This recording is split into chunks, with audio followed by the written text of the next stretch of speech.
Hello guys, what's up? So in this video I'm going to show you how you can make a blank comment in TikTok. So first of all you need to find a blank comment.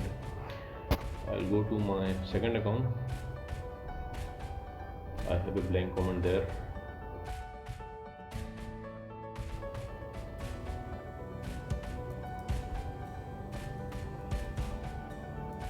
Okay, this is a blank comment.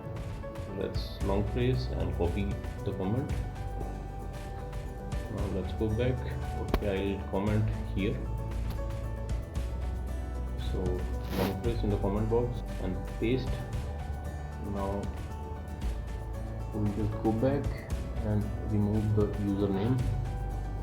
We'll remove the username only. Okay, and let's send. And that's it. Likewise, you can send blank comment in TikTok. So that's it, guys. Thanks for watching the video. See you in the next video.